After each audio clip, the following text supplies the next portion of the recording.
Shalom semuanya. Kita baru saja meninggalkan tahun 2023 dan masuk tahun yang baru, tahun 2024. Rataman 3 ayat 21 sampai dengan 26 berkata demikian.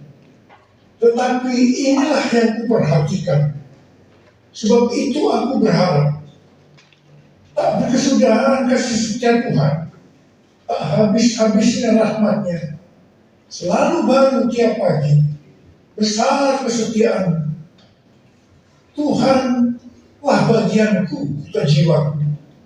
Oleh sebab itu aku berharap kepadanya. Tuhan itu baik bagi orang yang berharap kepadanya, bagi jiwa yang mencari Dia. Baiklah menanti dengan diam pertolongan Tuhan. Judul berikut dari ayat yang kita baca adalah penghiburan dalam penderitaan.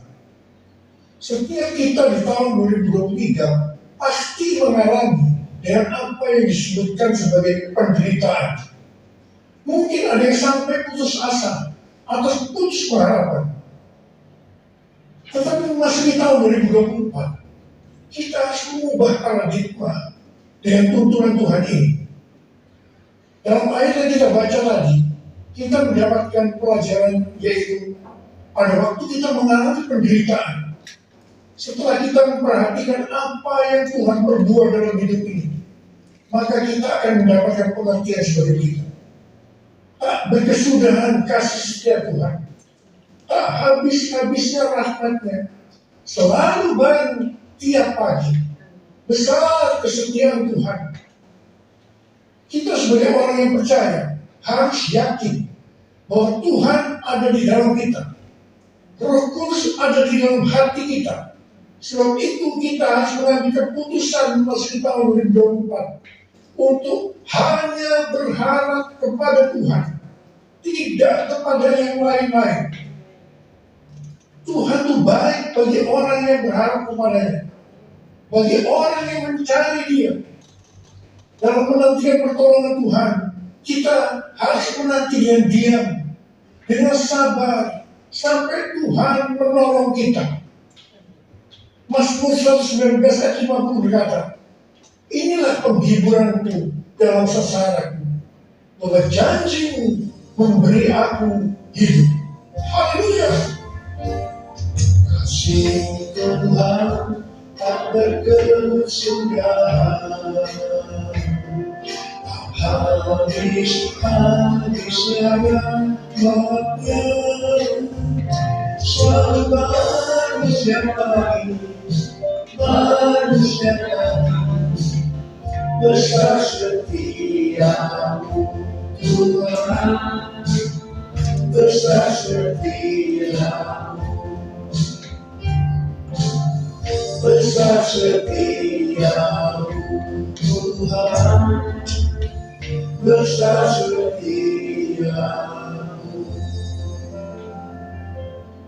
Mari kita katakan bersama-sama, Tuhan, saya percaya kasih setiamu selalu baru tiap pagi, selalu baru tiap minggu, selalu baru tiap bulan, selalu baru tiap tahun. Karena itu saya percaya tahun 2024 akan lebih baik dibandingkan tahun 2023. Amin. Apa yang terjadi kalau kita berharap kepadanya? Yang pertama, sesuai dengan Yesaya 40 ayat 30 dan 31, maka orang yang berharap kepada Tuhan akan mendapatkan kekuatan baru yang akan melebihi kekuatan orang-orang muda. Mereka seumpama raja wali yang terbang dari kekuatan sayapnya. Mereka berlari dan tidak menyusut. Mereka berjalan dan tidak berjuang. Haleluya. Orang yang berharap di bawah Tuhannya, terbangkai dengan seraya raja wali. Berlari tiada benar, berjalan tiada lelah. Ajarku harap Kau Tuhan. Orang yang berharap Tuhan dibaharui Tuhannya, terbangkan dengan seraya Raja berlari tiada berat, berjalan tiada lelah, ajar Tuhan kau Tuhan. Yang kedua, hal yang terjadi kalau kita berharap kepadanya, sesuai dengan Mazmur 37 ayat 23 dan 24 yang berkata, Tuhan menetapkan langkah-langkah orang yang hidupnya berkenan kepadanya. Apabila ia jatuh, tidaklah sampai tergeletak, sebab Tuhan menopang tangannya. Orang yang hidupnya berkenan kepada Tuhan adalah orang yang berharap kepada Tuhan. Bagi orang yang seperti itu, Tuhan akan menetapkan langkah-langkahnya. Dan apabila ia jatuh, tidaklah sampai tergeletak, sebab Tuhan menopang tangannya. Perlu dicatat, sebagai orang-orang yang dikenal kepada Tuhan, kita bisa jatuh ke dalam berbagai macam kegagalan dan masalah. Tetapi kita berkata, kita bisa jatuh, tetapi tidak sampai tergeletak, sebab Tuhan menopang tangan kita. Haleluya. Tuhan menetapkan langkah-langkah orang yang hidupnya berkenan kepadanya. Apabila ia jatuh, tak sampai tergeletak, sebab Tuhan menopang tangannya.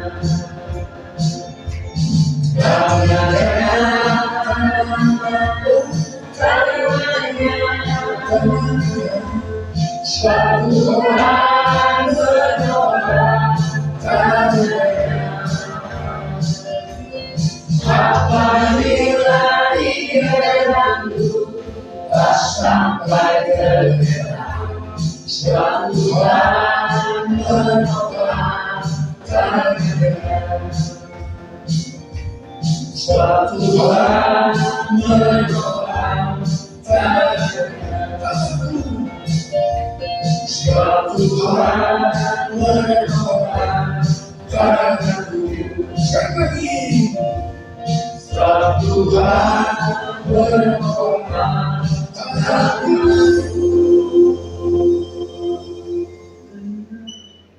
Yang ketiga, hal yang terjadi kalau kita berharap kepadanya adalah sesuai dengan Yeremia 17 ayat 7 dan 8 yang berkata, diberkatilah orang yang mengandalkan Tuhan, yang mempercayakan dirinya pada Tuhan. Ia akan seperti pohon yang ditanam di tepi air, yang merambatkan akar-akarnya ke tepi sungai, dan tidak takut akan datangnya panas terik, yang daunnya tetap hijau, yang tidak khawatir dalam tahun kering, dan yang tidak berhenti menghasilkan buah. Haleluya. Yang keempat, hal yang terjadi kalau kita berharap kepadanya sesuai dengan Mazmur 32 ayat 8 dan Mazmur 33 ayat 18, bahwa mata Tuhan tertuju kepada mereka yang takut akan Dia, kepada mereka yang berharap akan kasih setia-Nya. Tuhan akan mengajar, menasehati, dan memberikan jalan yang harus kita tempuh. Tuntunan Tuhan yang akan kita mengerti hanya kalau mata kita tertuju kepada Dia. Dari tanggal 15 September sampai dengan 2 Oktober 2024, menurut kalender Ibrani, kita memasuki tahun 5784, yaitu tahun P Dalet. P Dalet artinya 84. P adalah angka 80, menggambarkan mulut. Dalet atau angka 4 digambarkan sebagai yang pertama, pintu terbuka. Dan yang kedua, seorang dengan posisi membungkuk, menunduk, yang melambangkan kerendahan hati. Memasuki tahun 2024, pintu dalam kehidupan yang selama ini tertutup sudah dibuka oleh Tuhan Yesus. Kalau Tuhan Yesus sudah membuka pintu itu, maka tidak ada seorang pun yang bisa menutupnya. Tetapi sebaliknya, kalau Tuhan Yesus yang menutup, maka tidak ada yang bisa membukanya. Memasuki pintu yang terbuka tadi, kita diingatkan beberapa hal. Yang pertama, itu tidak berarti kita berjalan di jalan tol, yang artinya jalan bebas hambatan. Yang kedua, kita harus banyak sembahyang. Yang ketiga, mulut harus dijaga. 1 Petrus 3 ayat 10 berkata, siapa yang mau mencintai hidup dan mau melihat hari-hari baik, ia harus menjaga lidahnya dari yang jahat dan bibirnya dari ucapan-ucapan yang menipu.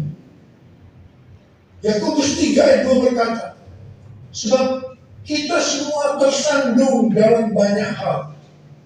Siapa tidak tersandung dalam perkataannya, ia adalah orang yang sempurna, yang dapat juga mengendalikan seluruh tubuhnya. Yakobus 3 ayat 9 dan 10 berkata, dengan lidah kita memuji Tuhan dan Bapa kita. Dengan lidah juga kita mengutuk manusia yang diciptakan menurut rupa Allah. Dari mulut yang sama keluar berkat dan kutuk. Hal ini, saudara-saudaraku, tidak boleh terjadi. Mari kita katakan bersama-sama. Mulutku penuh dengan pujian kepadamu ya Yesus Tuhan. Sepanjang hari beri penghormatan kepadamu ya Allahku. Kepadamu ya Allahku. Kepadamu ya Allahku.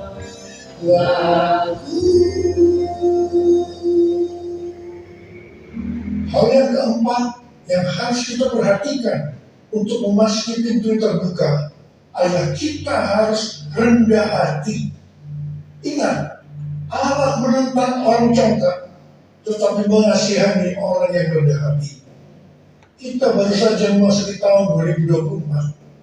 Tuhan memberikan tema untuk tahun 2024, bahwa tahun 2024 adalah tahun untuk bangkit, jadi teranglah. The year to rise and shine. Ayat emasnya adalah Yesaya 60 ayat 1 dan Imamat pasal 6 ayat 12 dan 13. Yesaya 60 ayat 1 dan 2 berkata, bangkitlah, menjadi teranglah, sebab terangmu datang dan kemuliaan Tuhan terbit atasmu. Sebab sesungguhnya kegelapan menutupi bumi dan kekelaman menutupi bangsa-bangsa. Tetapi terang Tuhan terbit atasmu dan kemuliaannya menjadi nyata atasmu. Memasuki tahun 2024, pencurahan Roh Kudus Pentakosta ketiga akan semakin dahsyat. Di tengah-tengah keadaan dunia yang semakin gelap dan kekelaman menutupi bangsa-bangsa, kita harus bangkit dan menjadi terang. Sama seperti bangsa Israel telah menerima terang Tuhan dan memiliki tugas untuk menjadi terang. Demikian juga gereja yang mengalami perjumpaan dengan terang Tuhan, yaitu Yesus Kristus, memiliki tugas untuk menjadi terang dunia, agar semua orang, everyone, datang kepada terang Tuhan. Sebagai contoh, Saulus, penganiaya jemaat, yang berjumpa dengan terang, berubah menjadi Paulus, pemenang jiwa. Apa artinya menjadi terang? Yang pertama, menjadi terang artinya mengikut Kristus yang adalah terang dunia. Yang kedua, menjadi terang artinya menjadi serupa dengan Kristus dan menghasilkan perbuatan baik. Yang ketiga, menjadi terang artinya hidup dalam kasih. Yang keempat, menjadi terang artinya hidup berjaga-jaga. Yang kelima, menjadi terang, artinya hidup bijaksana dan berintegritas. Yang keenam, menjadi terang artinya hidup dipenuhi dengan pengetahuan tentang kemuliaan Allah. Yang ketujuh, menjadi terang artinya hidup benar dan adil. Sesuai dengan Yesaya 60 ayat 3 sampai 7. Pada saat kita menjadi terang karena api Pentakosta ketiga turun dengan dahsyat, hal-hal inilah yang akan terjadi. Yang pertama, bangsa-bangsa akan datang berduyun-duyun kepada terangnya, dan mereka akan percaya dan mengenal Tuhan Yesus. Haleluya. Yang kedua, kekayaan bangsa-bangsa akan datang, dan ini akan digunakan untuk membiayai penyelesaian amanat agung. Untuk menjadi terang, kita harus menjadi seperti yang disebutkan dalam Imamat 6 ayat 13, yaitu api di atas mezbah harus dijaga tetap menyala, jangan sampai padam. Api harus dijaga tetap menyala siang dan malam. Bagian Tuhan memberi api, bagian kita menjaga agar api itu tetap menyala. Kita harus menjadi terang siang dan malam. Ada 3 jenis api. Yang pertama, api doa pujian penyembahan. Api harus tetap menyala siang dan malam. Ini melambangkan penyembahan di Pondok Daud. Ini sebenarnya menggambarkan pola penyembahan di surga. Kita yang nanti akan masuk surga harus melatih diri mulai sekarang untuk melakukan penyembahan surgawi. Yang kedua, api Roh Kudus. Dalam 1 Tesalonika 5 ayat 19, janganlah padamkan roh. Api Roh Kudus sangat kita butuhkan supaya roh kita terus menyala-nyala untuk melayani Tuhan dan melakukan kehendaknya. Janganlah kerajinan kendor, biarlah rohmu menyala-nyala dan layanilah Tuhan. Haleluya. Yang ketiga, api kasih. Kasih antara mempelai laki-laki dan perempuan dalam Kidung Agung 8 ayat 6 dan 7 digambarkan seperti api, bahkan seperti nyala api Tuhan. Api kasih kepada Tuhan harus dijaga agar selalu dalam kondisi mengalami api kasih murah-murah. Visi tahun 2024 merupakan kelanjutan dari visi tahun 2023. Tema tahun 2023, bangkit, jadilah pemenang. Ini lebih banyak bersifat ke dalam, oleh karena kemenangan bersifat personal. Tema tahun 2024, bangkit, jadi cemerlang. Ini lebih bersifat keluar, karena menjadi terang itu kepada banyak orang di luar dari orang itu sendiri. Ini tidak mungkin terjadi sebelum kita mendapatkan kemenangan secara personal. Bangkitlah, waktu sudah datang. Bangkitlah, waktu sudah datang.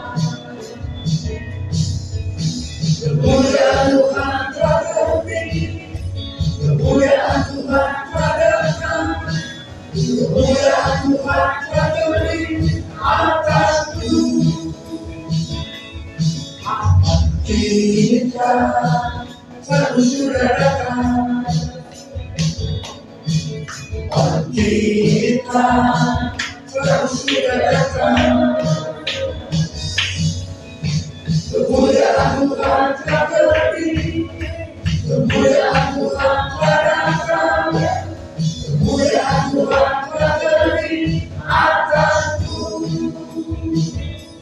atasku, atasku.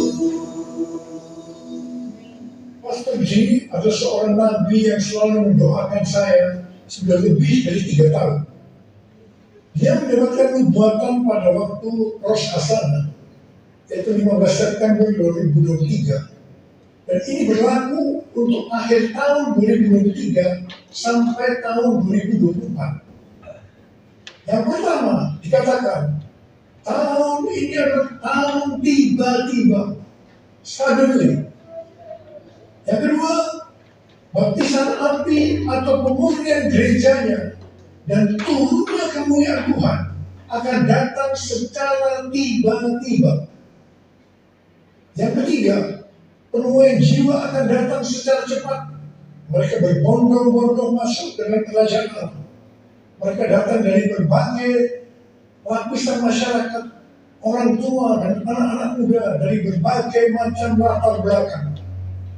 Yang keempat, anak-anak muda menjadi sangat lapar dan penuh gairah untuk Tuhan. Mereka perlu dilatih untuk penyembahan, worship. Mereka akan melihat tanda dan mujizat yang dinyatakan di depan mata mereka. Yang kelima, ini adalah tahun pintu terbuka. Dan melalui pintu itu akan ditemukan tujuan atau destiny ilahi. Yang keenam, ini adalah tahun di mana dunia akan benar-benar mulai melihat dan memiliki pengetahuan tentang kemuliaan Tuhan yang akan melingkupi bumi seperti air menutupi dasar laut. Demikianlah kemuliaan Tuhan datang. Yang ketujuh, Pentakosta ketiga akan dinyatakan seperti belum pernah dilihat atau disaksikan sebelumnya. Karena itu akan terjadi di rumah-rumah melalui penyembahan, sehingga kesembuhan, mujizat-mujizat dan pencurahan Roh Kudus yang akan menarik jutaan orang ke dalam kerajaan Allah terjadi. Sama seperti para penyembah selalu dipanggil untuk memimpin jalan dalam pertempuran, demikian pula para penyembah akan mempersiapkan jalan bagi Tuhan.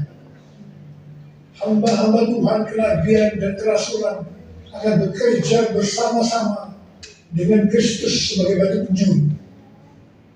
Para nabi akan menubuatkan tentang kedatangan Tuhan, dan rasul-rasul penyembahan akan mempersiapkan rumah-rumah, dan kemuliaan Tuhan akan memenuhi tempat ibadah umat, rumah-rumah.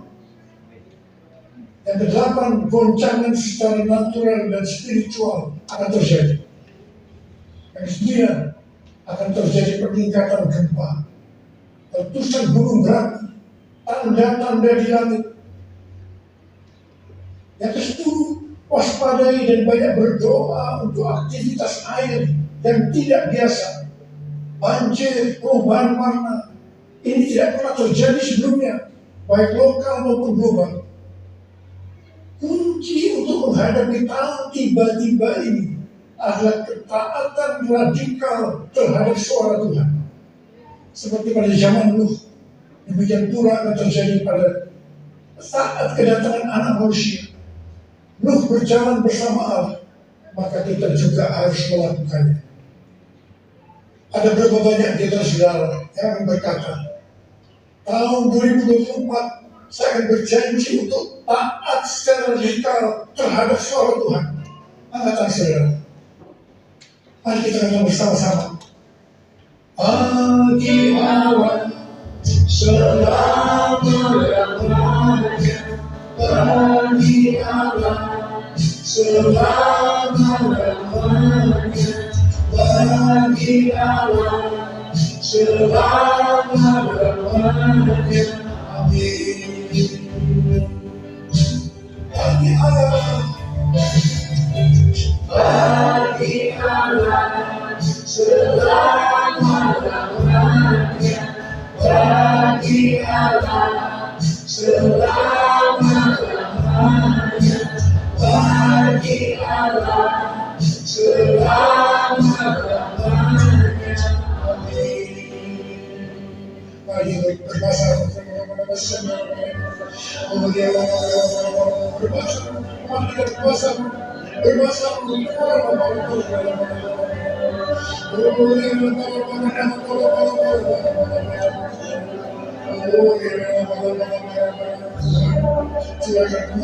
Tuhan kami semua memasuki tahun yang baru tahun 2024. Tuhan dan pengharapan membuat kami semua terima berdoa Tuhan.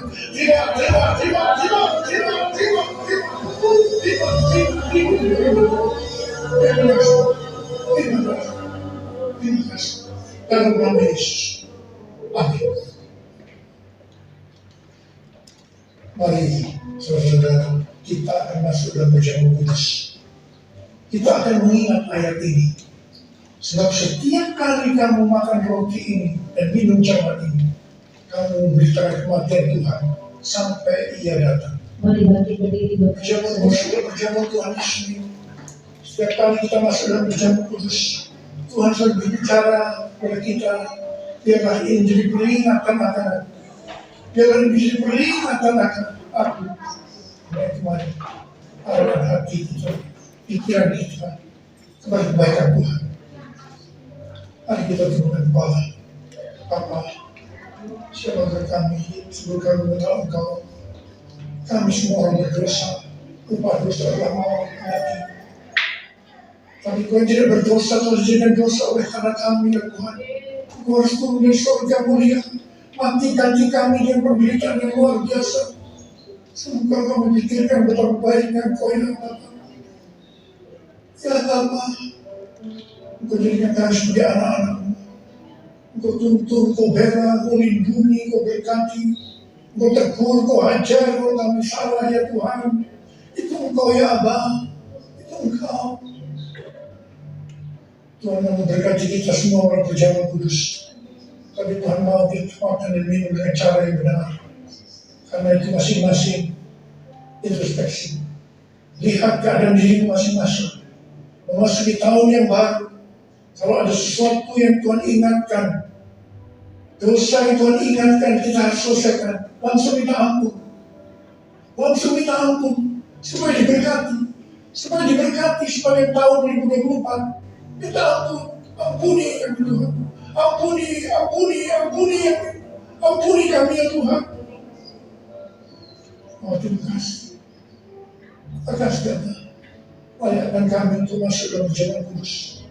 Kami akan masuk dalam perjamuan kudus dengan hati yang mengucapkan syukur. Dalam nama Yesus dan berdoa. Amin. Sekarang mari angkat roti di tangan kanan kita tinggi-tinggi.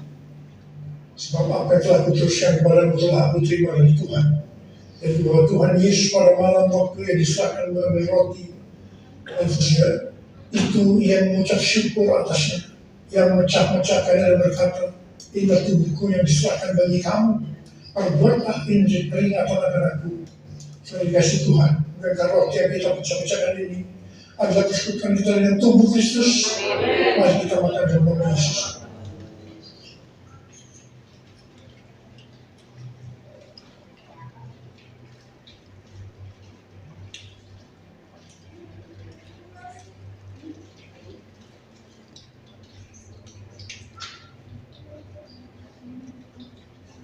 Makan cawan di tangan kanan dia tinggi-tinggi. Demikian juga yang mengambil cawan sudah makan dan berkata, cawan ini adalah perjanjian baru yang dimutrakan oleh darahku. Perbuatlah ini setiap kali kamu meminumnya menjadi peringatan akan aku. Sudah kasih Tuhan, maka cawan mengucapkan syukur. Yang atasnya kita ucapkan syukur. Agar persekutuan kita dengan darah Yesus. Mari kita minum dalam nama Yesus.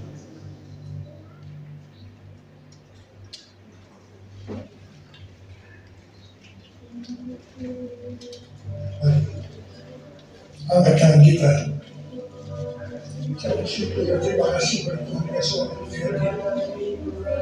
Terima kasih ya Tuhan. Terima kasih ya Tuhan. Terima kasih ya Tuhan.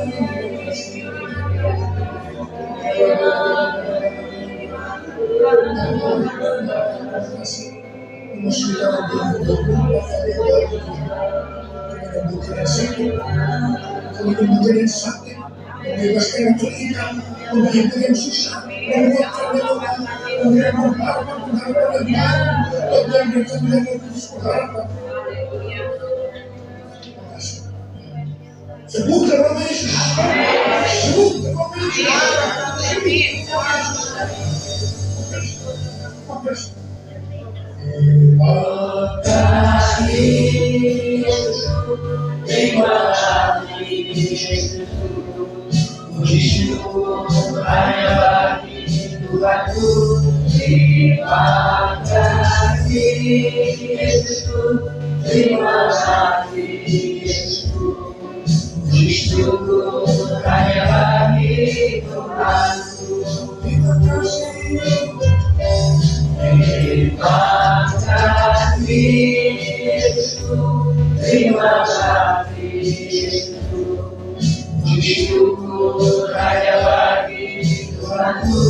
Terima kasih Yesus, terima kasih Yesus. Puji syukur hanya bagi Tuhanku. Puji syukur hanya bagi Tuhanku. Puji syukur hanya bagi Tuhanku.